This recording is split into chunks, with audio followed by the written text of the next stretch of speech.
Welcome to Mukta series. এই পার্টের শুরুতে আমরা একটা মেয়েকে দেখতে পাই যে কিনা রাতের বেলা হেঁটে যাচ্ছিল, কিন্তু হঠাৎ করেই মেয়েটা অনেক ভয় পেয়ে যায় আর এখানে সিন কাট হয়ে যায়। এরপর দেখা যায় মেং, শাওয়াই আর শাওচি একসাথে একটা শহরে এসেছে।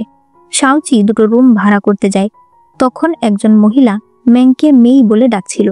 সে তাকে নিজের মেয়ে মনে করেছে। এই মহিলার স্বামী বলে, আসলে আমাদের মেয়ে নিখোঁজ হয়ে গেছে, ওর মা এখন যাকে তাকে মেয়ে মনে করছে।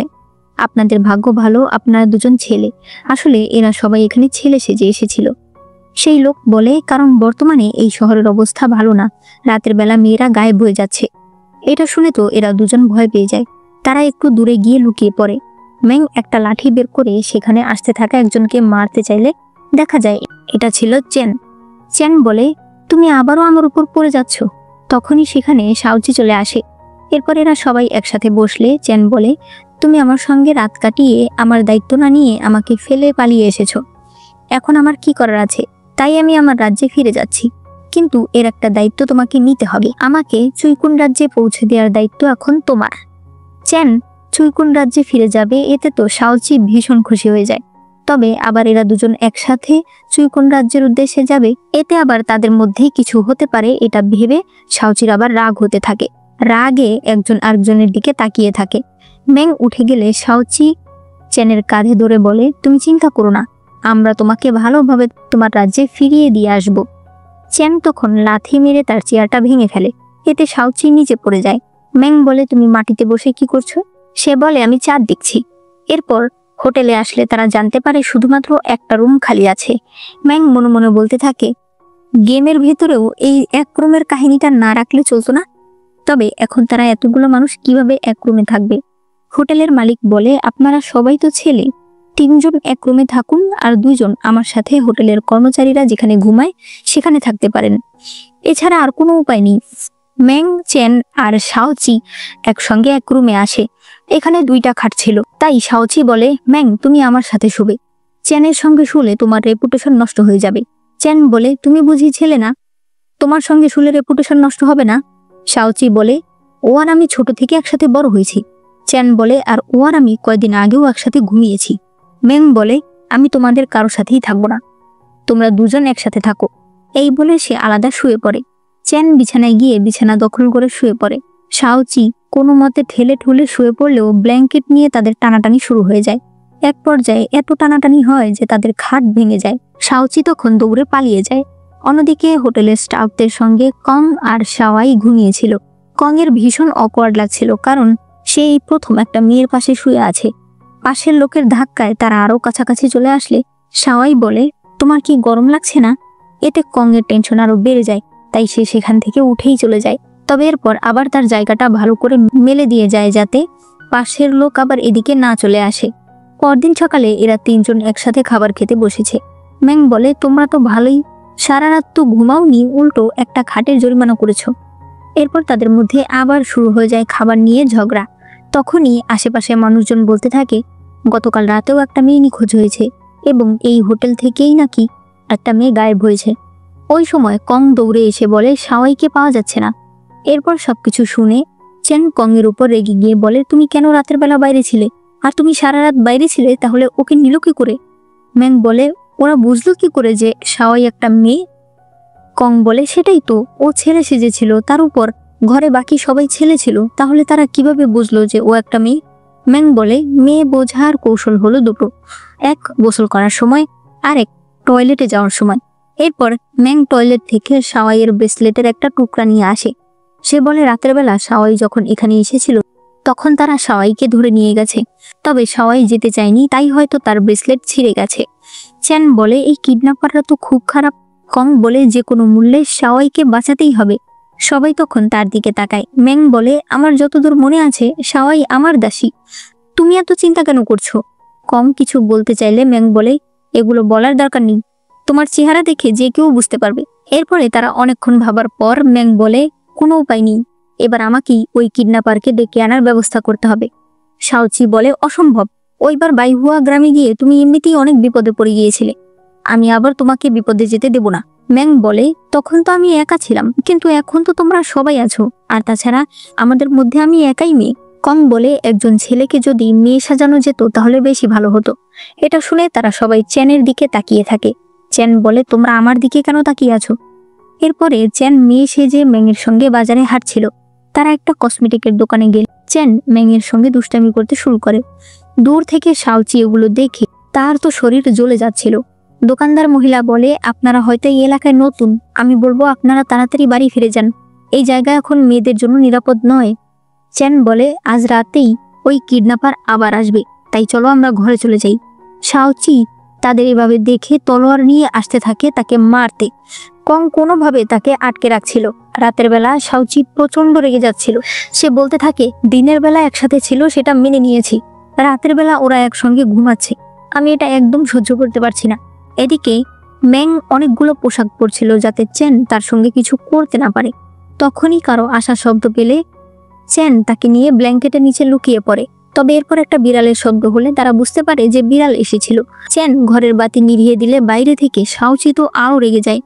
কং বলে, আমরা বাইরে থেকে ওই কিডন্যাপারকে ধরবো, এরপরে জিজ্ঞেস করব শাওয়াই কোথায় আছে। শাওচি বলে, তুমি আছো তোমার শাওয়াইকে নিয়ে, আমার মনের অবস্থা কেউ বোঝে না। তখনই তারা কাউকে যেতে দেখলে দুজনেই তার পিছু করতে থাকে। এদিকে এরা দুজন একসঙ্গে শুয়েছিল। চ্যান তাকে কিছু বলতে গেলেই বুঝতে পারে ম্যাং ঘুমিয়ে পড়েছে, কিন্তু তখনই জানালা দিয়ে কেউ বিষাক্ত গ্যাস দিয়ে দেয়, যার ফলে ম্যাং তো অজ্ঞান হয়েই যায়, চ্যানও অজ্ঞান হয়ে যায়। এদিকে এরা দুজন দৌড়াতে দৌড়াতে এসে বুঝতে পারে সেই লোক হারিয়ে গেছে। তখন তারা আবার দৌড়ে ঘরে আসলে দেখতে পায় এরা দুজনের কেউই এখানে নেই। শাওচি বলতে থাকে, আমার দোষ, আমি ম্যাংকে দেখে রাখতে পারলাম না। কং বলে, তুমি অথরিটিকে গিয়ে জানাও, আমি এদিকে খুঁজছি। শাওচি চলে গেলে কং তাদের টিএনজি সেক্টরে একটা সিগন্যাল পাঠিয়ে দেয়। এরপর দেখা যায় অনেকগুলো মেয়ে একসাথে আছে। এখানেই ম্যাং আর চেন অজ্ঞান হয়েছিল। এরপর তাদের জ্ঞান ফিরলে তারা আশেপাশে অনেক মেয়েদের দেখতে পায়। হঠাৎ করেই একটি মেয়ে বলে, ও নতুন আসা মেয়েদের জ্ঞান ফিরেছে, চলো তোমাদের স্প্রিং ওয়াটারে নিয়ে যাই। মেই, আমাদেরকে এসে সাহায্য করো। মেই নাম শুনে ম্যাংয়ের মনে পড়ে এটা সেই মেয়ে যার বাবা মা তার জন্য কান্নাকাটি করছিল।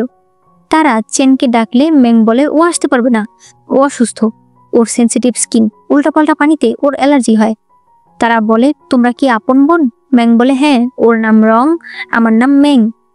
একটি মেয়ে বলে, দেখে একদমই মনে হয় না যে তোমরা আপন বোন, ও দেখতে তোমার থেকে অনেক সুন্দর। এটা শুনে তো ম্যাংয়ের মাথাই নষ্ট হয়ে যায়। চেন নাটক করে বলে, আমার সেন্সিটিভ স্কিন তো, আমি যেতে পারবো না, আপনারাই মজা করুন। তাই এরাই চলে আসে স্প্রিং ওয়াটারে পা ডুবিয়ে রাখার জন্য। ম্যাং বলে, কিন্তু আমরা এটা কেন করি? তারা বলে, কারণ এতে আমাদের স্কিন সুন্দর থাকে। মেয়ে মানুষের সবচেয়ে বড় কাজ হলো নিজেদের স্কিন সুন্দর রাখা। ম্যাং বলে, তোমাদের বাড়ির কথা মনে পড়ে না? তারা বলে, না, আমাদের তো মনেই নেই যে বাড়ি কোথায়। ম্যাং তখন মনে করতে চায় যে তার বাড়ি কোথায়, তবে সেও মনে করতে পারে না। এদিকে চেন মেই নামের সেই মেয়েটার সঙ্গে কথা বলতে আসে, তবে মেই তাকে তেমন পাত্তা দেয় না। সে তখন মনে মনে ভাবে, মেয়েরা একজন আরেকজনের সঙ্গে কিভাবে কথা বলে। সে তখন তার হাত দেখে বলে, তোমার নখ তো অনেক সুন্দর। মেই বলে, তোমার পছন্দ হয়েছে? সে বলে, হ্যাঁ, আমাকেও করে দেবে? সে বলে, ঠিক আছে। চেন বলে, আচ্ছা, আমরা এখানে মোট কতজন আছি? তখন মেই বলে, আমরা এখানে 18 জন আছি। চেন গুনে বলে, কিন্তু আমি তো দেখছি একজন কম।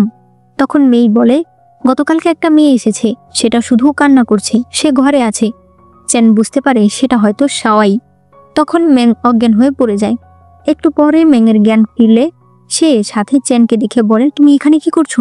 তুমি আমার পোশাক বদলেছো? চেন বলে, একদমই না, তোমার পোশাক বদলেছে এখানের একটা মেয়ে। ম্যাং বলে, আমার মনে হচ্ছে ওই স্প্রিং ওয়াটারে কোনো সমস্যা রয়েছে। সে বলে, অবশ্যই, ওই পানি মানুষের স্মৃতি মুছে ফেলতে পারে। তুমি একটু সময় সেখানে ছিলে, তাতেই তুমি অনেক কিছু ভুলে গেছো। মেই আমাকে বলেছে শাওয়াই এখানেই আছে, তবে ঠিক কোথায় আছে সেটা জানার আগেই তুমি অজ্ঞান হয়ে গিয়েছিলে। তবে শাওয়াইকে খুঁজে বের করার আমাদের কাছে আরেকটা উপায় আছে। এরপর দেখা যায় তারা প্রত্যেকটা রুমের সামনে দিয়ে যাচ্ছে। তখন তারা একটা রুমের বাইরে থেকে শাওয়াইয়ের কান্নার শব্দ শুনতে পায়। ভেতরে একজন গার্ড বলছিল, তুমি যদি স্প্রিং ওয়াটারে না যাও, সাং ম্যাডাম তোমাকে মারবে, আর এই খাবারটা খেয়ে নাও। তবে শাওয়াই বলে, আমি খাবো না। গার্ড বাইরে চলে আসবে দেখে এরা দুজন লুকিয়ে পড়ে। এরপর সেই গার্ড চলে গেলে এরা দুজন ভেতরে যায়। শাওয়াই ম্যাংকে দেখে বলে, আমি এখন হ্যালোসিনেট করতে শুরু করেছি। ম্যাং তাকে বুঝিয়ে বলে, না, আমি সত্যিই এসেছি। এইমাত্র গার্ড বলল, সাং ম্যাডাম। সাং ম্যাডাম, সেটা কে? শাওয়াই বলে, আমি এখনো তাকে দেখিনি, তবে তার নাম হয়তো সাংলু। তখনই কারো আসার শব্দ শুনলে এরা তাকে মারার জন্য প্রস্তুত হয়ে যায়। তবে দেখা যায় এসেছে মেই। মেই বলে, আমি জানি সাংলু কোথায় আছে। এরপরে সে বলে, তুমি আমার বাবা মাকে দেখেছো? তারা কেমন আছে? ম্যাং জিজ্ঞেস করে, কারো স্মৃতি মনে নেই। তাহলে তোমার স্মৃতি কি করে আছে? মেই বলে, আমারও অনেক স্মৃতি নেই। আমার বাবা মা দেখতে কেমন আমি ভুলে গেছি। প্রথম 2-3 দিন এরকম ধীরে ধীরে ভুলতে ভুলতে আমার সন্দেহ হয়। তাই আমি আমার ঘরে বড় করে লিখে রাখি, স্প্রিং ওয়াটারে যাব না। এভাবেই আমি প্রতিদিন মনে করে স্প্রিং ওয়াটারে যাই না, যার ফলে ওদের চাইতে আমার স্মৃতি বেশি আছে। আমি পালানোর অনেকবার চেষ্টা করেছি, তবে এই পুরো ম্যানশন অনেক গার্ডরা পাহারা দিচ্ছে, তাই আমি পালাতে পারিনি। তবে গতকাল রাতে আমি সাংলুর রুম দেখেছি। এরপরে এরা 3জন লুকিয়ে লুকিয়ে সাংলুর রুমের দিকে যাচ্ছিল। মাঝখানে মেই থেমে যায় আর এরা 2জন সাংলুর রুমের কাছে যায়। তারা দেখতে পায় সাংলু স্কিনে কিছু লাগাচ্ছে। সে বলে, কেন দিন দিন আমার চেহারা আরো খারাপ হচ্ছে? ম্যাং বলে, ডজন ডজন জিনিস মাখলে খারাপ হবে না। সে বলে, আমার চেহারা রিঙ্কেলস পড়ে যাচ্ছে। চ্যান বলতে থাকে, মধ্যবয়সী মহিলা, চেহারা রিঙ্কেলস পড়বে না। সাংলু বলে, কেমন যেন মনে হচ্ছে কেউ আমার সঙ্গে কথা বলছে। তখন এরা 2জন একজন আরেকজনের মুখ চেপে ধরে। সাংলু বলতে থাকে, আমার মধুজল এখনো কেন আসলো না? তখন তো তাদের মাথা ঘুরে যায়, কারণ সামনে দিয়ে একজন সেবক মধুজল নিয়ে আসছিল। অন্যদিকে একজন গার্ড ম্যাং আর চেনের ঘরে গিয়ে চেক করে, তবে তারা বলে যে তারা ঘুমিয়ে পড়েছে, তাই গার্ডরা চলে আসে। তখন দেখা যায় ঘরে ছিল মেই আর সাওয়াই। অন্যদিকে মধুজল নিয়ে আসা সেবককে বন্দি করে চেন তার পোশাক পরে মধুজল নিয়ে আসে। একটু পর সাংলু ব্লাড নাইট সিরিয়াস ফুল নিয়ে আসে। এদিকে টিএনজি সেক থেকে কংয়ের কাছে খবর আসে যে লাস্ট একটা নকল ব্লাড নাইট সিরিয়াস কিনেছে সাংলু। এদিকে চেন ফুল দেখে একটু নড়ে ওঠে। তখন সাংলু বলে, তুমি কি ভাবছো? সে বলে, আমি একটা রেসিপি জানি, মধুর সঙ্গে অ্যালোভেরা জেল মিশিয়ে স্কিনে দিলে স্কিন অনেক ভালো হয়। সাংলু বলে, ভালো, তবে খুব তাড়াতাড়ি আমার আর এগুলোর প্রয়োজন পড়বে না, কারণ কাল পূর্ণিমার রাত। কাল 18 জন মেয়ের রক্ত একত্র করলে আমি এই ফুলকে জাগ্রত করতে পারবো। এরপরে এই ফুল খেয়ে নিলে আমার বয়স আর কোনোদিনও বাড়বে না, আমি চির যৌবন থাকবো। ম্যাং এটা শুনে মনে মনে বলতে থাকে, এটা কি ধরনের প্লট? এরপরে দেখা যায় এরা সবাই একত্র হয়ে ভাবছিল এখন কি করা যায়। ম্যাং বলে, আরে এত চিন্তা করার কি আছে, আমাদের হাতে আরো একদিন সময় আছে। চেন বলে, তুমি এত শান্ত কিভাবে? তখন সে বলে, কারণ আমি নায়িকা। কিন্তু তার হাত থরথর করে কাঁপছিল। চেন বলে, তোমার হাতের কি হয়েছে? সে হাতটা ধরে বলে, তুমি এত ভয় পেও না, তোমার ম্যাডাম পৃথিবীর সবচেয়ে সুন্দরী, সবচেয়ে বুদ্ধিমতী মানুষ। আর তাছাড়া সে একা নেই, এখানে আমি আছি তার সাথে। এরপরে তারা নিজেদের মধ্যে সাহস যোগায় যে কাল তারা এখান থেকে যে কোনো মূল্যে পালাবে। চেন বলে, এখন এই লোকের কি করবে? সে যদি কিছু বলে দেয় তাহলে তো আমরা আজ রাতও বাঁচতে পারবো না। সে সেই লোকটাকে মারতে যায়, তবে মেই বলে, আমার কাছে একটা উপায় আছে। এরপর দেখা যায় তারা সেই গার্ডকে নিয়ে স্প্রিং ওয়াটারে পা ডুবিয়ে রেখেছে যাতে তার স্মৃতি চলে যায়। হঠাৎ করে ম্যাং সেখানে থাকা একটা বাটনে চাপ দিয়ে ফেলে, যার ফলে সেখানে একটা সিক্রেট দরজা খুলে যায়। এটা দেখে তারা সবাই অবাক হয়ে যায়। ম্যাং বলে, সাংলু একটা সিক্রেট রাস্তা করে রেখেছে। চেন বলে, এই ম্যানশনে যে একটা সিক্রেট রাস্তা আছে এটা হয়তো সাংলু জানেই না। আমি তোমাদের একটা গল্প বলি। 30 বছর আগে এখানে অনেক যুদ্ধ হতো। তখন প্রত্যেক বাড়ির মালিকেরা তাদের বাড়িতে একটা করে সিক্রেট রাস্তা রাখতো বিপদের সময় পালিয়ে যাওয়ার জন্য। সাংলু এই বাড়িটা কয়েকদিন আগে কিনেছে, তাই হয়তো সে এই সিক্রেট রাস্তা সম্বন্ধে জানেই না। ম্যাং বলে, তাহলে এখান দিয়েই আমরা পালাতে পারবো। চেন বলে, আমি গার্ডদের আটকে রাখার চেষ্টা করব। একটু পরে চেন দেখতে পায় সবাই এক জায়গায় কাজ করছে। তখন সে মেয়েদের পাহাড়ের বাইরে যে 2জন গার্ড ছিল তাদেরকে ডেকে বলে, তোমরা এখানে দাঁড়িয়ে কি করছো? সেখানে আরো লোকের প্রয়োজন, তাড়াতাড়ি চলো। ম্যাং বাইরে আসলে চেন ইশারা দিয়ে তাকে যেতে বলে। এরপরে সাওয়াই বলে, আমি আর কান্না করব না, আমিও তোমাদের সাথে স্প্রিং ওয়াটারে যাব। সবাই খুশি হয়ে সেখানে যায়, কিন্তু ম্যাং সেই সিক্রেট রাস্তা খুলে দেয়। তখন মেয়েরা জিজ্ঞেস করে, এটা কি? মেই বলে, সেটা তো আমরা সেখানে গেলেই জানতে পারবো। সবাই এরপর সিক্রেট রাস্তা দিয়ে যেতে শুরু করে। ম্যাং চেনের জন্য দাঁড়িয়েছিল। একটু পর চেন আসলে ম্যাং তার হাত ধরে দৌড় দেয়। চেন অনেক খুশি হয়। তবে এরপর তারা সিক্রেট রাস্তা দিয়ে বের হলেই গার্ডরা তাদের গলায় তলোয়ার ধরে তাদেরকে অন্য একটা জায়গায় নিয়ে যায়, যেখানে বাকিরা সবাই ছিল। সাংলু এসে বলে, মেই, তুমি অনেক ভালো কাজ করেছো। ম্যাং বলে, মেই, তুমি আমাদের ধোকা দিয়েছো। সাংলু বলে, ও তোমাদের ধোকা দেয়নি, ও আগে থেকেই আমার হয়ে কাজ করে। চেন তখন বুঝতে পারে শুরু থেকেই মেই তাদেরকে সবকিছু নির্দেশনা দিয়ে এসেছে। শাওয়াই কোথায় আছে, সাংলুর রুম কোথায়, কখন কোন সময় কয়জন গার্ড থাকে। ম্যাং বলে তাতে কি হয়েছে, তারপরও তুমি জিততে পারবে না। তোমার 18টা মেয়ে প্রয়োজন, তবে আমি তোমাকে বলছি এখানে শুধু 17টা মেয়ে আছে। ও মেয়ে নয়, মানে সে চেনের কথা বলছে। সাংলু হেসে বলে, মানে তোমার মনে হয় যে আমি ছেলে মেয়ের পার্থক্য বুঝি না? আমার 18টা মেয়ের প্রয়োজন, এটা তো আমি তোমাদের মিথ্যা কথা বলেছি। 17টা মেয়ে আমি এমনিতেই ধরে এনেছি। আমার শুধু প্রয়োজন একজন, যার স্কিন একদম পারফেক্ট, আর সেটা হলে তুমি। ম্যাং বলতে থাকে, সিস্টেম, তুমি কি আমার সঙ্গে মজা করছো? গেমের নায়িকা আবার কি করে মরে যায়? চেন নিজের ইনার স্ট্রেংথ ব্যবহার করবে, তখনই হঠাৎ করে শিচিং নামে একজন লোক সেখানে আসে। তাকে কং আর শাওচি এনেছে। শিচিং সাংলুকে বলে, তুমি এগুলো কি করছো? সে বলে, তুমি আমাকে আটকে দিও না, এগুলো তো আমি তোমার জন্যই করছি। তুমি নিজেকে দেখো আর আমাকে দেখো, মানুষ আমাদেরকে মা ছেলে বলে। ম্যাং বলতে থাকে, ও মানে তাদের লাভ স্টোরি হলো এজ গ্যাপ নিয়ে। এরপর সে সামনে এসে বলে, আমি তোমাদের ব্যাপারটা বুঝতে পারছি। তুমি এই ছোট ভাইয়ের প্রেমে পড়ে গেছো, তাই তুমি নিজের বয়স কমাতে চাইছো। শিচিং বলে, তুমি আমাকে কি বলছো? আমি তোমার বাবার বয়সী। ম্যাং বলে, তুমি এসব কি বলছো? তুমি তো আমার বয়সী হবে। শিচিং বলে, আসলে অল্প বয়সে আমি একটা কুংফু টেকনিক শিখেছিলাম, যেখানে নিজের বয়স ধরে রাখা যায়, যার ফলে আমার চামড়ার বয়স বাড়ে না। ম্যাং বলে, ও তাহলে আমি জানি না। সে চলে যায়। শিচিং বলে, তুমি আমার কথা শোনো, তুমি যেমনই হও না কেন, আমার কাছে তুমি সবসময় সুন্দর। সাংলু বলে, আমি জানি, কিন্তু তারপরও যখন আমি নিজেকে আয়নায় দেখি আর তোমাকে দেখি, তখন বুঝি আমাদের দুজনকে একসাথে ভালো লাগে না। তুমি আমাকে আরেকটু সময় দাও, আবার পূর্ণিমা আসবে। আমার তো বেশি মানুষের প্রয়োজন নেই, শুধু একটা মানুষের প্রয়োজন। শিচিং বলে, তুমি এসব কি বলছো? তুমি নিজের মাথা ঠান্ডা করো। সে বলে, আমার মাথা একদম ঠান্ডা আছে, আমি এটা করবই। শিচিং তখন নিজের চোখ নষ্ট করে ফেলে। সে বলে, এখন থেকে আমি আর তোমাকে দেখব না আমার কাছে, তাহলে তুমি আজীবন একরকমই সুন্দর থাকবে। সাংলু তখন তার কাছে ক্ষমা চাইতে থাকে আর তাকে জড়িয়ে ধরে। এগুলো দেখে শাওয়াই জোরে জোরে কান্না করতে থাকে। সে বলে, এরকম একটা ভালোবাসার মানুষ যদি পাই, তাহলে জীবনে আর কিছুই চাই না। সবাই তখন কং এর দিকে তাকিয়ে থাকে। এরপরে ম্যাং একা বসেছিল। চেন এসে বলে, এখনো এগুলো নিয়ে ভাবছো? বাকি মেয়েরা সবাই বাড়ি ফিরে গেছে, তুমি তাহলে কি নিয়ে ভাবছো? ম্যাং বলে, আমি ভাবছি মানুষ কি করে যে সে তাকে মন থেকে ভালোবাসে, তার সৌন্দর্য দেখে নয়। চেন তখন তার হাত নিয়ে তার বুকে ধরে বলে, সেটা হৃদয় বলে দেয়। কাউকে ভালোবাসলে তাকে না দেখেও তুমি তার প্রতি অ্যাট্রাক্ট হবে। ভালোবাসার মানুষের জন্য তুমি সব কিছু করতে পারবে, বিনিময়ে তুমি তার কাছে কিছু চাইবে না, তার জন্য তুমি নিজেকে বদলাতে পারবে। ম্যাং বলে, ও আমি বুঝতে পেরেছি, তুমি তো তাহলে লাভ গুরু। সে ইয়ার টোকেনটা হাতে নিয়ে মনে মনে বলে, আমি তাহলে ইয়াকে ভালোবেসে ফেলেছি। এদিকে চেন মনে মনে বলতে থাকে, তুমি কবে আমার মনের কথা বুঝবে?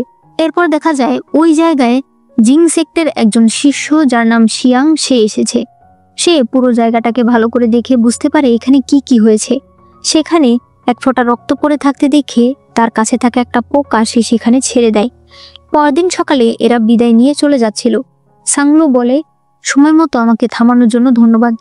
আমি ওই বাড়ি সিল করে দিয়েছি এবং বিক্রি করে দিয়েছি। আমরা এখন অন্য কোথাও চলে যাচ্ছি। সাংলু এর পর সেই ব্লাড নাইট সিরিয়াস বের করে ম্যাংকে দেয়। ম্যাং বলতে চায় যে এটা নকল, কিন্তু চেন তাকে থামিয়ে দেয়। বনে চলে আসলে ম্যাং জিজ্ঞেস করে, তুমি আমাকে থামালে কেন? চেন বলে, তুমি ভেবে দেখো, এই ফুলটাকে সত্যি মনে করে সে কত কিছু করেছে। এখন তার হাজবেন্ডের চোখ পর্যন্ত গেছে। এখন যদি সে জানতে পারে এই ফুলটাই নকল, তখন তার কেমন লাগবে? তাই কিছু সত্যি চাপা থাকাই ভালো। ম্যাং বলে, মাঝে মাঝে তুমি অনেক সুন্দর কথা বলো। চেন বলে, আমি সবসময় সুন্দর কথা বলি, খালি তুমি দেখো না। শাওচি বলতে থাকে, আমি যদি শিচিংকে না আনতাম এত বড় বড় কথা বলতে পারতে। কং বলে, কিন্তু শিচিং এর কাছে তো আমি তোমাকে নিয়ে গেছি। এরপর রাত হয়ে গেলে তারা রাতটা এখানে বিশ্রাম নিতে চায়। শাওচি বলে, ম্যাং এর জন্য সুন্দর করে বিছানা করো। চেন বলে, আমিও তো রাজকুমার, আমার জন্যও করো। শাওচি বলে, তোমার যদি এখানে থাকতে কষ্ট হয়, তুমি তোমার রাজ্যে চিঠি লিখে দাও, তারা এসে তোমাকে নিয়ে যাক। এখানে তাদের মধ্যে আবার ঝগড়া শুরু হয়ে যায়। এরপরে তারা যার যার জায়গায় শুয়ে পড়ে। একটু পর ম্যাং সেখান থেকে উঠে পড়ে। চেন এটা টের পেয়ে যায়। ম্যাং বনে এসে ইয়ার দেয়া সেই টোকেনটার বাটনে চাপ দেয়, যার ফলে সেটা হাত থেকে চলে যায়। মানে সে ইয়াকে এখানে ডেকেছে। একটু পর চেন ইয়ার রূপ ধরে সেখানে আসে। সে ম্যাংকে নিয়ে গাছের ডালে বসে। ম্যাং বলে, এখান থেকে চাঁদ দেখতে কত সুন্দর। ইয়া বলে, গতকাল তুমি বিপদে ছিলে, কিন্তু তুমি আমাকে ডাকোনি কেন? ম্যাং বলে, আপনি সবকিছু জেনে গেছেন? হ্যাঁ, আপনি তো অবশ্যই জানবেন। ইয়া বলে, ওই দিন আমি তোমাকে প্রাসাদ থেকে আনতে যাইনি, তাই কি তুমি আমার উপর রেগে আছো? ম্যাং বলে, না, আপনি আসেননি, নিশ্চয়ই কোনো কারণ ছিল। সে মজা করে চেনের গায়ে আঘাত করতে যায়, তবে চেন তাকে ধরে ফেলে। ম্যাং মনে করে সে তাকে কিস করবে, কিন্তু চেন বলে, তুমি কি ঠিক আছো? ম্যাং এরপর সরে যায়। চেন বলে, তুমি বলেছিলে তুমি ব্লাড নাইট সিরিয়াস খুঁজবে। আমি তোমাকে বলছি, তোমাকে এত কষ্ট করতে হবে না। আমার তোমাকে নিয়ে পালানোর কথা ছিল, আমি কথা রাখিনি। ম্যাং বলে, আপনি আসলেই একটা বোকা, আপনি আমার মনের কথা বুঝতেই পারছেন না। আমি ওই ফুল জোগাড় করতে চাই আপনাকে সুস্থ করতে, আমি আপনাকে সুস্থ দেখতে চাই। এটা শুনে চেন সেখান থেকে চলে যায়। ম্যাং তখন বলতে থাকে, এটা কেমন পুরুষ মানুষ, কিন্তু পরে সে বুঝতে পারে সে গাছের ডালে আছে। সে তখন বলে, এখন আমাকে এখান থেকে কে বাঁচাবে? সে তখন বাঁচাও বাঁচাও বলে মানুষের কাছে সাহায্য চাইতে থাকে। এরপরে চেন কং এর সঙ্গে কথা বলছিল। সে বলে, আমি বুঝতে পারছি না, আমি হয়তো ম্যাংকে মিথ্যা বলে অনেক বড় ভুল করছি। আমি ভেবেছিলাম ও হয়তো ইয়াকে সম্মান করে, কিন্তু আজ ও আমাকে বলল ও ইয়াকে ভালোবাসে। আমি বুঝতে পারছি না আমি কি করব। ব্লাড নাইট সিরিয়াস ফুলের জন্য আমি ওকে ব্যবহার করছি। কং বলে, রাজকুমার, ব্লাড নাইট ফুল আপনার ভাইকে সুস্থ করতে পারবে, তবে আপনি কোনোদিন ভেবে দেখেছেন ব্লাড নাইট ফুল কিন্তু আপনার শরীরের কোল্ড পয়জন দূর করতে পারবে? চেন বলে, আমি কখনোই নিজের চিন্তা করিনি, আমি আমার ভাইয়ের জন্যই বেঁচে আছি। আমি সবসময় শুধু আমার ভাইকে সুস্থ করতে চাই। কিন্তু আজ যখন ম্যাং আমাকে বলল সে আমাকে সুস্থ করতে চায়, আমাকে সুস্থ দেখতে চায়, তখন আমার মনের মধ্যে স্বার্থপরতা কাজ করছে। আমার মনে হচ্ছে সত্যি যদি আমি সুস্থ হয়ে যাই, তাহলে তো আমি আমার ভালোবাসার মানুষকে ভালো মতো রক্ষা করতে পারবো। আমি বুঝতে পারছি না আমি কি করছি, ঠিক করছি না ভুল করছি। তখন কং একটা রিপোর্ট দিয়ে বলে, টিএনজি সেক্ট থেকে একজন এটা পাঠিয়েছে। তারা খোঁজ নিয়ে জানতে পেরেছে রাজকুমারী মেংয়ের রক্ত বিশুদ্ধ ইয়াং রক্ত। এদিকে দেখা যায় জিং সেক্টের প্রধান চিংহে বলে, তুমি কি শিওর মেংয়ের রক্ত বিশুদ্ধ ইয়াং? শিয়ান বলে, আমি একদম নিশ্চিত, ওর রক্ত খাওয়া মাত্রই প্যারাসাইট পোকাটা মারা গেছে। চিংহে বলে, ম্যাংকে তাহলে সম্পূর্ণ নিরাপদে রাখতে হবে, তুমি লুকিয়ে তাদের ওপর নজর রাখবে। অন্যদিকে কং বলে, তার মানে রাজকুমারী ম্যাংয়ের রক্ত দিয়ে আমরা ব্লাড নাইট সিরিয়াস জাগ্রত করতে পারবো। এটা তো খুব ভালো হলো, কিন্তু রাজকুমার আপনি কি খুশি হননি? চেন বলে, ওষুধ পেয়েছি, খুশি তো হয়েছি, কিন্তু কেন সেটা ওকেই হতে হবে? কং বলে, আপনি ভাবছেন রাজকুমারী আমাদের ভুল বুঝবে? তাহলে আমরা সবকিছু আগেই তাকে বলে দেই। চেন বলে, না, এখন বললে ও কিছুই বুঝবে না, ও আমাদেরকে আরো ভয় পেতে পারে, তাই সঠিক সময় আসুক। তখনই শাওচি ম্যাং ম্যাং বলে ডাকতে ডাকতে সেদিকে আসে। চেন বলে, ম্যাংকে খুঁজছো? ও এখনো ফিরে যায়নি? তখন তার মনে পড়ে সে তো তাকে গাছের ডালে রেখে এসেছে। এদিকে ম্যাং বেচারি এখনো বাঁচাও বাঁচাও বলে সাহায্য চাইছিল। এখানে সিন কাট হয়ে যায়। এরপরে তারা সবাই মিলে একটা নতুন শহরে আসে। ম্যাং বলে, এখানে সবাই মাস্ক পরেছে, হয়তো আজ কোনো ফেস্টিভ্যাল আছে, চলো আমরা সবাই মাস্ক কিনি। এরপরে সবাই মাস্কের দোকানে আসে। ম্যাং একটা মাস্ক দেখে যেটা ইয়ার মাস্কের মতো ছিল। চেন ম্যাংকে একটা খরগোশের মাস্ক দেয়, বিনিময়ে সে ওই কালো মাস্কটা পরে। ম্যাং তখন অনেকটা অবাক হয়ে যায়, কারণ তাকে দেখতে ইয়ার মতো লাগছিল। তবে এসবে তো রেগে শাওচি বারবার তলোয়ার বের করছিল। এরপরে সে এদের মাঝখানে এসে পড়ে। ম্যাং এরপর সবাইকে একটা করে মাস্ক দেয়। এর মধ্যেই হঠাৎ করে ম্যাংয়ের হাত ধরে কেউ তাকে স্টেজে নিয়ে আসে, আর এরপর তাকে মারতে যায়। আড়াল থেকে শিয়ান এগুলো দেখছিল। ওই লোক ম্যাংয়ের গায়ে তলোয়ার ঢুকাতে চাইলে চেন এসে তার সামনে দাঁড়িয়ে পড়ে। এরপর সে ওই লোককে নিয়ে পানিতে ঝাঁপ দেয়। ম্যাং প্রচন্ড ভয় পেয়ে যায়। একটু পর চেন ইয়া রূপে ফিরে আসে। শিয়ান বুঝে যায় যে চেন আর ইয়া একই। ম্যাংয়ের চেনের জন্য চিন্তা হচ্ছিল, তাই সে বাড়িতে এসে কংকে চেনের কথা জিজ্ঞেস করে। কং ভারী গলায় তাকে বলতে থাকে, রাজকুমারের অবস্থা খুবই খারাপ। ম্যাং এরপর চেনকে দেখতে যায়। চেন বলে, ম্যাং তুমি এসেছো, আমি কি আর বাঁচবো না? ম্যাং বলে, তুমি এসব কি বলছো, তোমার কিছুই হবে না। চেন বলে, আমি তোমাকে কিছু বলতে চাই। সে বলে, তুমি কোনো কথা বলো না, তোমাকে এখন কিছু বলতে হবে না, তুমি সুস্থ হও, তারপর আমি ধীরে সুস্থে সব শুনবো। চেন বলে, আমি যদি এখন না বলি, আমার মনে হয় আমি আর কখনোই তোমাকে বলতে পারবো না। সত্যি কথা বলতে, আমি চাই তুমি আমাকে ভালোবাসো, মিথ্যা হলেও একবার তুমি আমাকে ভালোবাসো। ম্যাং বলে, ঠিক আছে। এরপরে তারা দুজন উঠে বসে।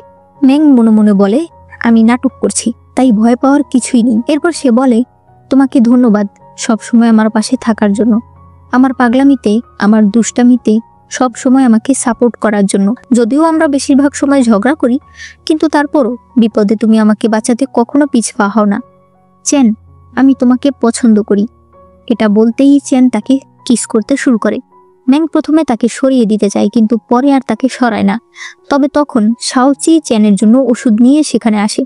সে তো এই অবস্থা দেখে একেবারে পাগল হয়ে যায়। কং তাকে ধরে রাখছিল, এরপর তাকে জড়িয়ে ধরে বলে, শান্ত হও, আমি তোমাকে পুরোটা বলছি। এরপর পুরোটা বলার পর কং বলে, আসলে রাজকুমারের তেমন আঘাত লাগেনি, তবে আমি রাজকুমারীকে ভালো করে বোঝাতে পারিনি। সে শাওচিকে নিয়ে সেখান থেকে চলে যায়। ম্যাং বলে, তুমি আমাকে মিথ্যা বলেছো, তুমি না বললে তুমি অনেক অসুস্থ? চেন বলে, ছোটবেলা থেকে এত বড় হয়েছি, এর মধ্যে এটাই আমার সবচেয়ে বড় আঘাত। আমি তো ভেবেছি আমি শেষ। ম্যাং রাগে চলে যেতে চাইলে চেন তাকে পেছন থেকে ডাক দেয়। তখন ম্যাং বলে, মনে করো তুমি একটা স্বপ্ন দেখেছো। বাইরে এসে সে কিসের কথা ভেবে নিজেকে শান্ত করে তাড়াতাড়ি ঘুমের জন্য চলে যায়। এদিকে চেনও কিসের কথাই ভাবছিল। পরদিন তারা আবার রওনা হয়। ম্যাং বলে, শাওচি, সবকিছু অতীত মনে করে ভুলে যাও, কারোর উপর রাগ রেখো না। শাওচি বলে, তুমি না অতিরিক্ত ভালো মানুষ, মানুষের খারাপ উদ্দেশ্য বোঝো না। তখন চেন বলে, কিছু মানুষ আছে সোজা কথা বলতে পারে না। এদের দুজনের মধ্যে আবার ঝগড়া শুরু হয়ে যায়। চেন বলে, তুমি এত পারো, তাহলে আমাকে মেরে দেখাও। শাওচি বলে, হ্যাঁ, এখন তোমাকে মারলে সবাই বলবে আমি তোমাকে বুলি করছি, কারণ তুমি অসুস্থ। চেন নিজেই তখন তার গায়ের উপর পড়ে যায়। শাওচি তাকে একটা ধাক্কা দিলে সে ম্যাংয়ের কাছে এসে পড়ে। পেছনে শাওচি বলতে থাকে, তোমরা সবাই দেখেছো, ও কিন্তু নিজেই আমার গায়ের উপর পড়েছে। ও আমাকে বোকা পেয়েছে, মনে করেছে আমি ম্যাং। এদিকে শিয়ান এসে চিনহেকে সবকিছু জানায় যে চেনই আসলে ইয়া। চিনহে বলে, এজন্যই তো বলি চেনের ভাগ্য প্রত্যেকবার এত ভালো কি করে হয়। তার মানে ও শুরু থেকেই নাটক করে আসছে। তুমি এক কাজ করো, তুমি ছদ্মবেশ ধরে ওদের সঙ্গে মিশে যাও। শিয়ান বলে, চেন, শাওচি দুজনেই মার্শাল আর্টে ভালো, ওরা কি সহজে আমাকে বিশ্বাস করবে? চিনহে বলে, তোমাকে কিচ্ছু করতে হবে না, তুমি শুধু কোনো একটা বাহানা দিয়ে ওদের দলে ঢুকে যাবে, ওরা এমনিতেই তোমাকে বিশ্বাস করবে। এদিকে চেন ম্যাংকে বলছিল, তুমি অনেক ঘেমে গেছো, গোসল করে নাও। শাওচি বলে, তুমি বললেই হলো, মেয়ে মানুষ জঙ্গলের মধ্যে গোসল করবে? কং বলে, সামনে একটা নদী আছে, আজ রাতটা আমরা নদীর সামনেই কাটাই, এতে আমরা ফ্রেশও হতে পারবো। এদিকে দেখা যায় এক ব্রথালের ওইরান চিৎকার চেঁচামেচি করছিল, কারণ মিয়ান নামে তাদের নতুন একটা মেয়ে পালিয়ে গেছে। তখন শিয়ান এসে বলে, ওকে তো কেউ দেখেনি, ওর বদলে অন্য কাউকে আনলেই হয়। এদিকে এরা সবাই বসেছিল। ম্যাং বলে, কতদিন হয়েছে মাংস খাই না। সবাই বলে, আসলেই অনেক দিন হয়েছে, কোনো মাংস খাইনি। চেন বলে, এই তোমরা এভাবে বলো না তো, আমার এখনই খিদা লাগছে। কং বলে, রাজকুমার, আমি তাহলে আপনার জন্য খাবার নিয়ে আসছি। শাওচি বলে, ম্যাং, আমিও তোমার জন্য খাবার নিয়ে আসছি। এরপরে কং দুটো বন্য হাঁস ধরে নিয়ে আসে, যেটা দেখে তারা তো কং এর ভীষণ প্রশংসা শুরু করে। এতে কং এর লজ্জা লাগছিল। ওদিকে শাওচি একটা আস্ত ছাগল ধরে নিয়ে এসেছে এবং গর্বে সে জোরে জোরে হাসতে থাকে। এরপর শাওচি তার ছাগলের মাংস পুড়ে ম্যাংকে দেয়। অন্যদিকে দেখা যায় চেন পোড়া মাংস সুন্দর করে কেটে কেটে পাতার উপর সাজাচ্ছে। শাওচি বলে, জঙ্গলের মধ্যে এগুলো করা লাগবে? চেন বলে, তুমি কি বুঝবে, আমাদের রাজবংশের মানুষ জঙ্গলে থাক আর যেখানেই থাক, খাবার পরিপাটিভাবেই খায়। সে টুকরো করা খাবার নিয়ে ম্যাংকে দেয়। ম্যাং বলে, এখন যদি ওয়াইন হতো তাহলে আরো ভালো হতো। চেন তখন তার জামার স্লিভের ভেতর থেকে ওয়াইনের জার বের করে। টোটাল 5টা ওয়াইনের জার ছিল। ম্যাং বলে, চলো চিয়ার্স করি। কিন্তু তারা চিয়ার্স না বুঝলে ম্যাং বুঝিয়ে দেয়। এরপর তারা সবাই চিয়ার্স করে ওয়াইন খায়। একটু পরেই ম্যাং মাতাল হয়ে যায়। সে বলে, আমি ম্যাং, এই গল্পের নায়িকা, সুন্দরী, মেধাবী, দয়ালু, এক কথায় বলতে গেলে পারফেক্ট। তোমরা খুব লাকি যে তোমরা আমাকে পেয়েছো। তবে সত্যি কথা বলতে আমি ভীষণ লাকি যে তোমাদের সঙ্গে আমার দেখা হয়েছে। ভবিষ্যতে কি হবে আমি জানি না, এই কাহিনীর এন্ডিং কিভাবে হবে তাও আমি জানি না, কিন্তু আমি এটা জানি আমি কোনোদিন তোমাদের ভুলবো না। সবাই তুমি অনেক কাইন্ড আর কিউট। কং, যদিও তুমি বেশি কথা বলো না, কিন্তু তুমি আশেপাশে থাকলে নিজেকে নিরাপদ মনে হয়। শাওচি, যদিও তুমি বেশি কথা বলো, মুখে যা আসে তাই বলে দাও, একটু বোকা, কিন্তু বিপদে তুমি সবার আগে দৌড়ে যাও, তুমি আমাদের সবচেয়ে সাহসী যোদ্ধা। চেন বলে, আর আমি? ম্যাং তার ব্যাপারে কিছু বলতে যাওয়ার আগেই তার বমি আসতে শুরু করে, তাই চেন তাকে নিয়ে আলাদা চলে আসে। ম্যাং বলে, আমি তোমাকে একটা গোপন কথা বলি, তুমি কিন্তু চেনকে বলবে না। ওই দিন যখন ও আমাকে বলেছিল ও আমার সঙ্গে কিছু সুন্দর মুহূর্ত কাটাতে চায়, জানো আমার একটুও ভালো লাগেনি। চ্যান বলে, তুমি তো বলেছিলে ওই দিনের কথা ভুলে যেতে, ওটা একটা স্বপ্ন মনে করতে। ম্যাং বলে, বললেই কি হয়ে যায়? ওই দিন ও আমাকে প্রপোজ করেছে, আমি ওকে মিথ্যা মিথ্যা প্রপোজ করেছি। এরপর আমাদের মাঝে কি হয়েছে আমি এসব কিছু কিভাবে ভুলে যাব? আমি জানি আমি ইয়াকে ভালোবাসি, কিন্তু আমি চ্যানকেও দূরে সরাতে পারি না। আমি বুঝতে পারছি না আমি কি করছি। চ্যান তখন কিছু বলতে চায় যে তোমাকে দুজনকে নিয়ে এত ভাবতে হবে না, কিন্তু তখন সে বুঝতে পারে ম্যাং ঘুমিয়ে পড়েছে। চ্যান তখন বলে, আমি তোমাকে অনেক কষ্ট দিয়ে ফেলছি, আমি তোমাকে শান্ত হওয়ার জন্য কয়েকদিন সময় দিচ্ছি, তারপর আমি তোমাকে সবকিছু বলে দেব। ম্যাং স্বপ্নে দেখতে থাকে একদিন চিংহে টিএনজি সেক্টর সবাইকে বন্দি করেছিল। তখন টিএনজি সেক্টর লিডার আঙ্কেল চি ছোট ম্যাং আর চ্যানকে নিয়ে পালাচ্ছিল, তবে চিংহে আঙ্কেল চিকে গুরুতর আঘাত দেয়। এরপর সে ম্যাংকে আঘাত করতে চাইলে চ্যান সামনে আসে, আর তখনই ম্যাংয়ের ঘুম ভেঙে যায়। সে ভাবতে থাকে এটা কেমন স্বপ্ন। সে তখন চলে যেতে থাকলে শাওচি গাছের আড়াল থেকে তাকে দেখতে থাকে। ম্যাং চ্যানকে বলে, কাল আমি মাতাল হয়ে গিয়েছিলাম, আমি কি উল্টাপাল্টা কিছু বলেছি? চ্যান বলে, হ্যাঁ তুমি সবার প্রশংসা করেছো। ম্যাং বলে, ওরকম না, ধরো অন্যরকম কোনো উল্টাপাল্টা কথা বলেছি তোমাকে? চ্যান বলে, হ্যাঁ বলেছো, তুমি বলেছো আমি নাকি তোমার দেখা সবচেয়ে হ্যান্ডসাম ছেলে। আমার সঙ্গে বিয়ে ভেঙে তুমি এখন রিগ্রেট করছো। তুমি খুব তাড়াতাড়ি আমাকে বিয়ে করতে চাও, আর আমাদের বিয়ের সাক্ষী হবে শাওচি। ম্যাং তার দিকে তাকালে সে বলে, ঠিক আছে আর বলবো না। সে তাড়াতাড়ি সেখান থেকে চলে যায়।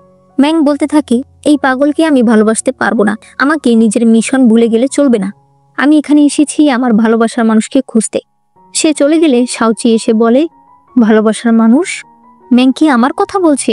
ইয়েস, আমি জানতাম চ্যান কোনোভাবেই আমার সঙ্গে পারবে না। এরপরে এরা সবাই লিয়াং সিটিতে আসে। শাওয়াই বলে, দেখে মনে হচ্ছে এই জায়গায় তেমন ফসল হয় না।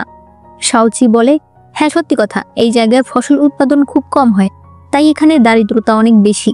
এখান দিয়ে রসুই রাজ্য এবং চুইকুন রাজ্যের মধ্যকার জিনিসপত্র আনা নেওয়া করা হয়, তাই এই জায়গার পর্যটক বেশি হয়। আর তাছাড়া এই শহরের সিনারি অনেক ভালো। চ্যান কল্পনা করে ছোটবেলায় এখানেই সে আর ম্যাং একসাথে ভিক্ষা করত। ম্যাং চিৎকার করে কান্না করত, কিন্তু চ্যান চুপ করে বসে থাকলে ম্যাং তাকে বলে, কান্না করো, নইলে কি আমাদেরকে কেউ টাকা দেবে? সে তখন তাকে চিমটি দেয় যাতে চ্যান কান্না করতে শুরু করে। তখন তারা সামনে একটা টাকার থলি দেখতে পেয়ে সেটা তুলে নেয়। তারপরে অনেকগুলো খাবার কিনে আনলে আঙ্কেল চি বলে, এত টাকা কোথায় পেলে, কার কাছ থেকে চুরি করেছো? আঙ্কেল চি ম্যাংকে বকা দিতে থাকলে চ্যান বলে, আমি করেছি। তখন আঙ্কেল তাকে ধরে মারতে থাকে আর বলতে থাকে, ছোটবেলাতেই চুরি শিখে গেছো? ম্যাং বলে, ওকে মারবেন না, আমরা চুরি করিনি, টাকা একজন ফেলে গিয়েছে। আঙ্কেল চি বলে, ফেলে গিয়েছে? তাহলে তোমার উচিত ছিল না আমাকে জানানো, যাতে যাদের টাকা তাদেরকে ফিরিয়ে দেওয়া যায়? ম্যাং বলে, কেন, আমার কি ধনী মানুষ নাকি? রাস্তায় টাকা কুড়িয়ে পেয়েছি, সেই টাকা আমরা খেতে পারবো না? আঙ্কেল বলে, তুমি এখনো বুঝতে পারছো না তুমি অন্যায়টা কোথায় করেছো? এরপরে সে তাদেরকে নিয়ে যায় এক জায়গায়, যেখানে এক মা তার ছেলেকে ধরে বলছিল, আমাকে ক্ষমা করে দাও বাবা, তোমার চিকিৎসার জন্য যে টাকাগুলো জমিয়েছিলাম কিভাবে যেন হারিয়ে গেছে, তুমি চিন্তা করো না, আমি আবার টাকা জমাবো। ম্যাং এগুলো দেখে আঙ্কেলের কাছে ক্ষমা চায়। আঙ্কেল বলে, সব সময় মনে রাখবে, যে টাকা আমরা প্রয়োজনের চেয়ে বেশি খরচ করব, সেই টাকা দিয়ে একজন মানুষের জীবন বাঁচতে পারে। বর্তমানে চ্যান এগুলো মনে করে সেখানে থাকা কিছু ভিখারিদের টাকা দিতে থাকে। তখন দুটো বাচ্চা ম্যাংয়ের কাছে এসে টাকা চাইলে ম্যাং তাদেরকে টাকা দেয়। ওই বাচ্চারা চলে যাওয়ার সময় তাদের কাছ থেকে টাকার ব্যাগ পড়ে যায়, যেটা দেখে ম্যাং সেই ব্যাগ নিয়ে তাদের পিছু করতে থাকে। তখন শাওচি ম্যাংয়ের পেছনে দৌড়াচ্ছিল। এদিকে চ্যান শাওয়াইকে জিজ্ঞেস করে, ম্যাং কোথায়? শাওয়াই তাদেরকে পুরোটা বললে তারা বুঝতে পারে এটা হয়তো কোনো চক্রান্ত, ম্যাংকে হয়তো কিডন্যাপ করা হয়েছে। এটা শুনে তো শাওয়াই কাঁদতে শুরু করে। চ্যান বলে, তুমি কোথাও যেও না। এরা দুজন ম্যাংকে খুঁজতে বের হলে শাওয়াই আবার কান্না করতে শুরু করে। এদিকে এরা দুজন বাচ্চাদের খুঁজতে খুঁজতে এক জায়গায় দাঁড়িয়ে পড়ে। তখন একজন লোক তাদেরকে ধাক্কা দিয়ে বথালে নিয়ে আসে। ম্যাং বলে, এটা মনে হচ্ছে কোনো রেড লাইট জায়গা। শাওচি বলে, তাড়াতাড়ি চলো, আমরা এখানে থাকতে পারবো না। তখন সেখানে থাকা একজন লোক বলে, আপনারা এসেই চলে যাচ্ছেন? আজ এখানে একটা নতুন মেয়ে আসবে যার নাম মিয়ান, তাকে দেখার জন্য আজ এত মানুষ এসেছে। ম্যাং মনে মনে ভাবে, হয়তো এই মেয়েটা নিজের ইচ্ছায় এখানে আসেনি, তাকে জোর করে আনা হয়েছে এবং আজ রাতে তাকে বাঁচাতে ইয়া এখানে আসবে, তাহলেই তো গল্প অন্যদিকে যাবে। যাই হোক, তাহলে আমাকে এখানে থাকতেই হবে। সে তখন এখানে থাকতে চায়। শাওচি বলে, তুমি জানো এটা কোন জায়গা? তুমি এখানে কি করবে? সে বলে, আমি এখানে কিছুই করব না, আমি শুধু দেখব। তখন সেখানকার ওইরান বলতে থাকে, আজ আমার মেয়ে এখানে আসবে, যাকে আমি নাচ শিখিয়েছি, গান শিখিয়েছি, সে সব কিছুতে পারফেক্ট। সবাই মিয়ান মিয়ান বলতে থাকলে ম্যাংও তাদের সঙ্গে বলতে থাকে। শাওচি অবাক হয়ে গেলে সে বলে, আরে নতুন একটা ক্যারেক্টার আসছে, তার জন্য চিয়ার্স করবে না? তখনই মিয়ান আসে, তবে এটা ছিল আসলে শিয়ান। অন্যদিকে চ্যান আর কং একজন ভিখারিকে ধরে ফেলে। চ্যান বলে, আমি আপনাকে ভিক্ষা দিয়েছি মদ খাওয়ার জন্য? যাই হোক, সত্যি করে বলুন মেয়েটা কোথায়? সেই বুড়ো লোক বলে, আপনারা কি বলছেন আমি বুঝতে পারছি না। চ্যান বলে, আপনারা দল বেদ ভিক্ষা নিতে এসেছেন, এরপর দুটো বাচ্চাকে পাঠিয়ে ম্যাংকে আমার কাছ থেকে দূরে নিয়ে গেছেন। আপনি ভেবেছেন আপনাদের প্ল্যান আমি ধরতে পারবো না? তখন সেই বুড়ো লোক বলে, আমরা অন্য একজনের কথায় কাজ করেছি। সেই মেয়েটা আর তার সাথের ছেলেটা এখন ব্রথালের ভেতর আছে। এদিকে শিয়ানকে দেখে শাওচির হার্টবিট বেড়ে যায়। ওইরান বলতে থাকে, মিয়ান শুধু একটা প্রশ্ন করবে, যে এই প্রশ্নের সঠিক উত্তর দিতে পারবে মিয়ান আজ তার সাথেই থাকবে। ম্যাং উত্তর দিতে চাইলে শাওচি বলে, আচ্ছা তুমি কি করবে? সে বলে, দাঁড়াও না, আমাকে একটু বুঝতে দাও।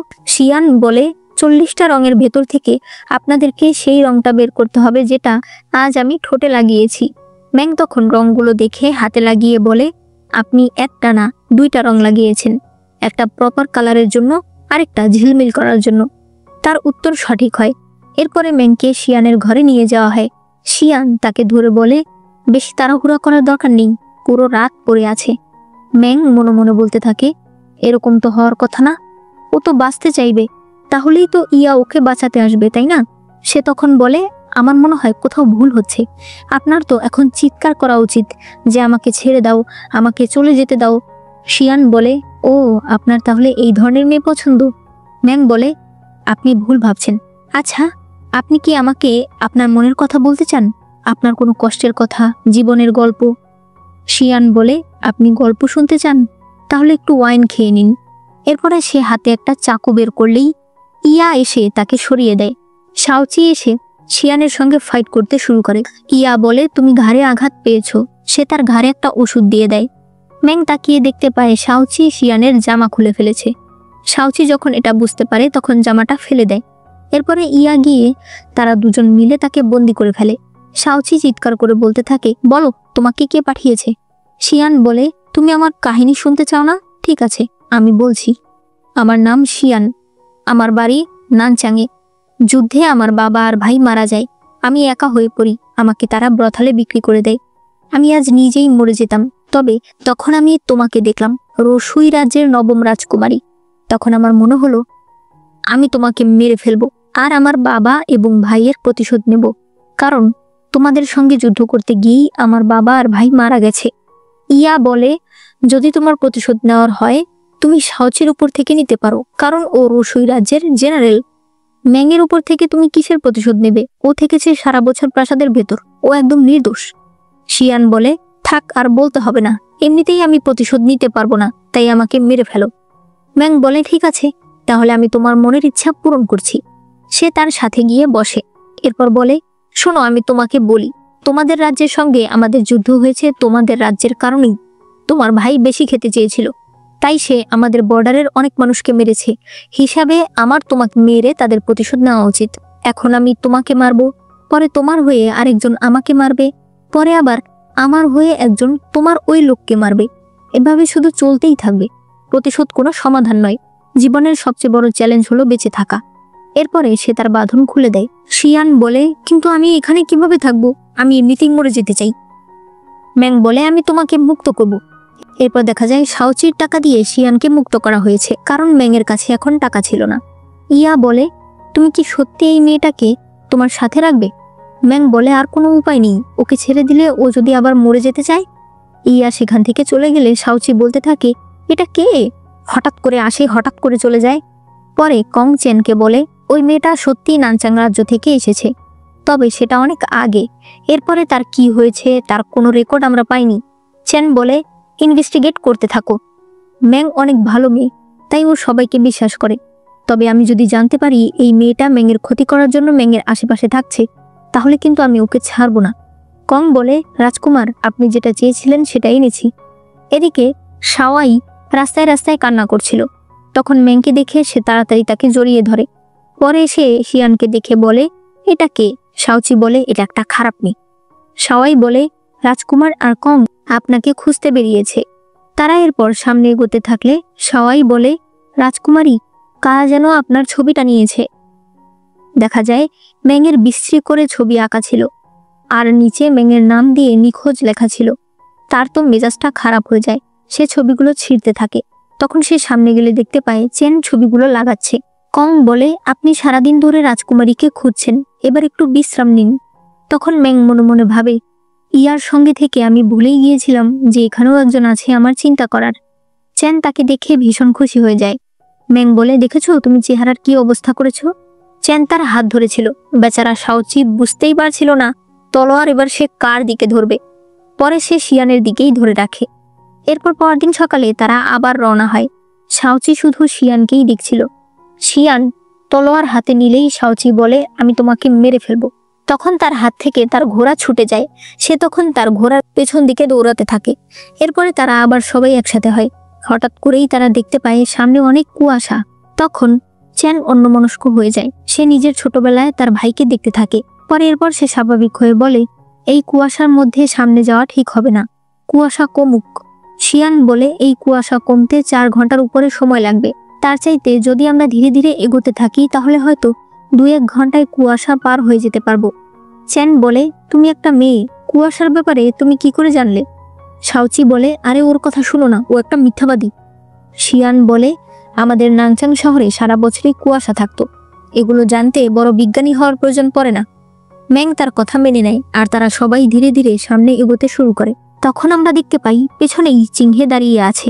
সে বলতে থাকে, হারিয়ে যাওয়ার ফরমেশনে তোমাদের সবাইকে স্বাগতম। আর এখানেই আজকের পর্বটি শেষ হয়ে যায়। আজকের পর্বটি কেমন লেগেছে সেটা অবশ্যই আমাকে কমেন্টে জানিয়ে দিও। অবশ্যই ভিডিওতে লাইক করো আর চ্যানেলে নতুন হলে চ্যানেলটাকে সাবস্ক্রাইব করে দিও।